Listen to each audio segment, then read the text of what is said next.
So there is a certain truth that students of German literature come across sooner rather than later in their studies, and that is that the publication of Johann Wolfgang von Goethe's The Sorrows of Young Werther in 1774 caused a mass suicide wave of readers who identified with our main character, young Werther, and took their lives in the same way as he did. So one of the most successful novels in the history of all of German literature is associated with this phenomenon, which led to the book partly being banned, to parents hiding the book from their children, and to allegations towards Goethe.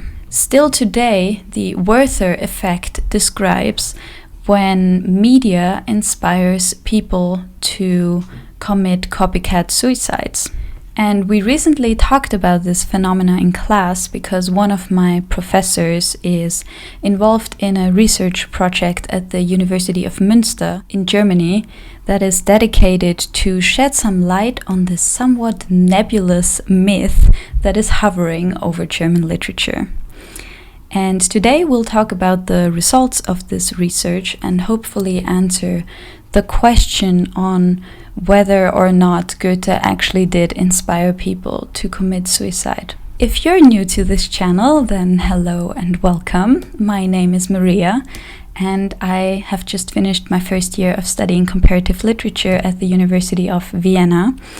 I make videos here on this channel about my love for words and languages. And actually, today, July 10th, 2024, this YouTube channel has reached 10,000 subscribers. So I'm so over the moon by the fact that there's 10,000 people out there equally interested in this kind of content, and I cannot tell you how motivating it is for me to have an audience. It's such a privilege, and I'm so happy and proud to have reached this milestone. I am planning a big Q&A episode, so if you have any questions for me, you can leave them in the comments below, or you can send me an email, or you can answer the picture on the community tab that I posted. And I'll try to get that out next week. So yeah, thank you again to anyone who has ever subscribed or left a comment. Your support really means the world, and I'm super stoked. Oh yeah, I also have a Ko-fi account. If you want to support the channel financially, I would appreciate it a lot. It allows me to invest in new equipment and so on. I'll always leave the link in my description box. To begin, I'll read you a little quote from the book. Uniformity marks the human race. Most of them spend the greater part of their time in working for a living, and the scantly freedom that is left to them burdens them, so that they seek every means of getting rid of it. So as I said, The Sorrows of Young Werther was published in 1774, and Goethe was only 24 years old at this point. He wrote on it, allegedly, for a matter of 4 weeks. And it is an epistolary novel, meaning it contains only letters. And it is a prime example of the phase of German literature that is called Sturm und Drang. The novel was an immediate bestseller, and it seems, and did seem, like an authentic chain of letters written by a suicidal young man desperate for love. Critics and lovers of this novel alike had quite intense emotional reactions to reading it, and personally I can relate, as this is definitely one of the most beautiful works of German literature that I have ever read. I'm completely in awe by Goethe's command of the German language. Even more impressive if you think about how young he was back then. And I absolutely love the precision, the mix of precision and feeling that he can convey with his words. I often just randomly open a page and read one of the letters, and every time I just feel a sense of gratitude wash over me that I can speak German and that I'm actually able to understand the beautiful musings on human nature that he puts forth. I'll read you one of the letters all the way at the end of the video in case you're interested on what the German original sounds like. Apparently, even Napoleon Bonaparte called it one of the greatest works of European literature and carried Werther with him on his campaigning to Egypt. So I think we can all agree that this book made a lot of waves, but the question is it true that it inspired people to follow Werther's footsteps? Egon Friedel said something in the lines that every sensitive young person reading Werther has at least contemplated the thought of following him.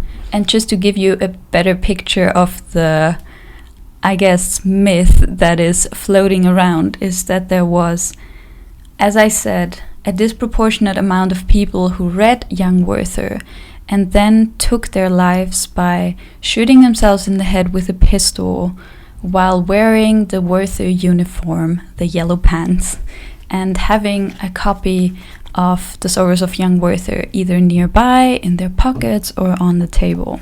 And if that is true, which we'll get to in a moment, I think that really opens the question of whether literature has a cathartic effect or whether it inspires us to actually live the way that the characters live. So on the catharsis side, we would have the argument that Aristotle already made such a long time ago, that by reading literature, we're emotionally going through the waves as the characters do without actually having to take the same actions in our own lives. He called it, I think, an emotional vaccine that prevents us from doing the same thing in our life because our psyche has purged in a catharsis these impulses for us.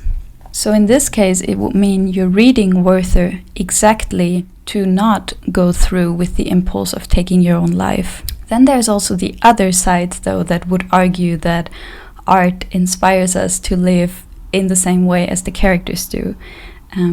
I find it really beautiful how Madame de Staël called it in De l'Allemagne. She said, originally in French, "Ce qu'on admire comme art, on veut l'introduire dans l'existence réelle." So that which we admire in art, we want to introduce in our real existence. So I think those are the two poles, and the reality is probably, at least for me, somewhere in between. I think when I read something like that, I feel simultaneously closer and further away to such a thought. I want to refer you to Frankenstein at this point, because actually even the monster of Frankenstein wrote the Sorrows of Young Werther. I have an entire video, it was one of the first videos I made for this channel, is on Frankenstein, so I can link that up here if you want to check this out. And at some point in the novel, the monster of Frankenstein finds a bag with 3 books, and one of them is the Sorrows of Young Werther, and here's what he has to say about it. And I'm reading it to you because I think it highlights very beautifully the relationship we can have to such characters. I can hardly describe to you the effect of these books. They produced in me an infinity of new images and feelings that sometimes raised me to ecstasy, but more frequently sunk me into the lowest dejection. In the Sorrows of Werther, besides the interest of its simple and affecting story, so many opinions are canvassed, and so many lights thrown upon what had hitherto been to me obscure subjects, that I found in it a never-ending source of speculation and astonishment.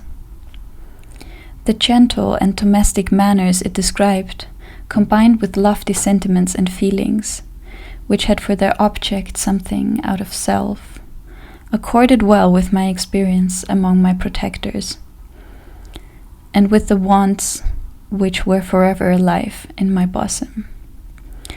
But I thought Werther himself a more divine being than I had ever beheld or imagined.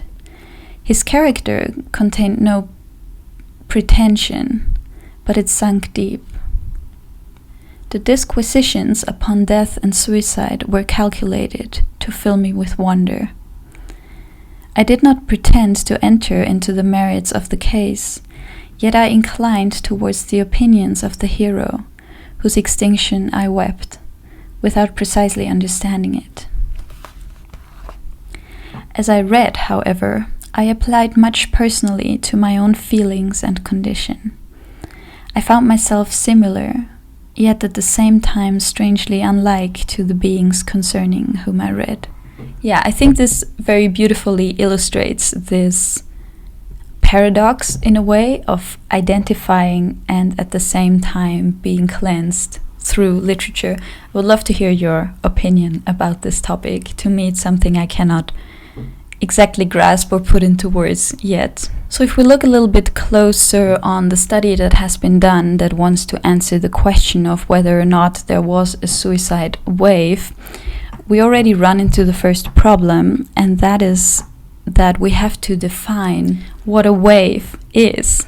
So what do we mean when we say a suicide wave? Because the word brings with it already something of a natural force, an automation of sorts, or something that is at least higher in some way, and that the readers supposedly get swept up in. And that's definitely the scary news that went around when the book was first published, and then it was actually banned for long stretches of time, starting in Leipzig in 1775. Goethe was apparently taken aback by the allegations that he had anything to do with suicides happening, and so to counter this, he added 4 lines in the beginning of the book that go as follows.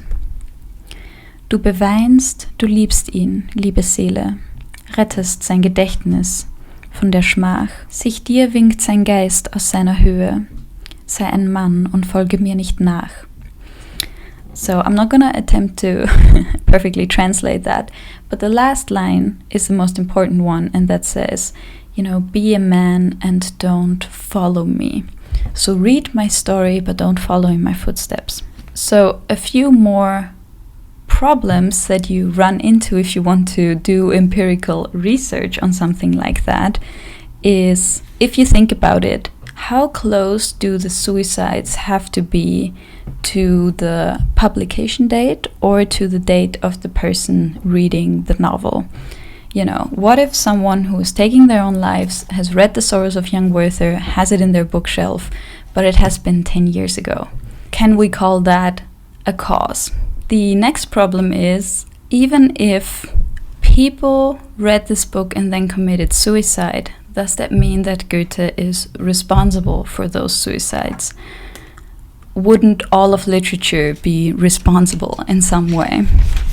The next problem is that we have to ask ourselves whether theses like that can even be falsified. In this case, I think not. Something I thought about was, can this book be responsible if the person who is taking their own lives has already thought about that before and maybe would have done it anyways? And then the last question, of course, is what are the criteria? Does the person have to simply have read the book? Do they have to wear the Werther uniform when they're taking their own lives? Do they have to shoot themselves in the head with a pistol? Do they have to have the book beside them? What if only one of those criteria is present? How much time does there have to be in between? And depending on how far apart those incidents are, can it really be called a wave?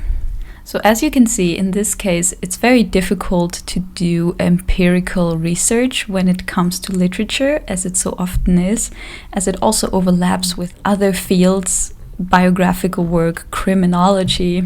But the consensus is, to this date, that there is about a dozen, so 12 incidents, that can be traced back to be caused, or at least in connections with The Sorrows of Young Werther. Now, the picture of a person in the yellow pants shooting themselves in the head with a pistol with a book on the table, that thing in that form actually never happened, or at least it's not reported.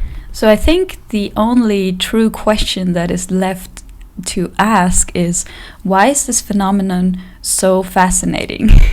Like, why are there so many publications of German literature that base themselves on this fact? And I think it is because it shows the effect that literature can have on real life, the real life consequences of reading, and that the line between fiction and reality can be crossed, and that literature indeed does relate to our own lives, even though in this example it's a negative kind of relationship.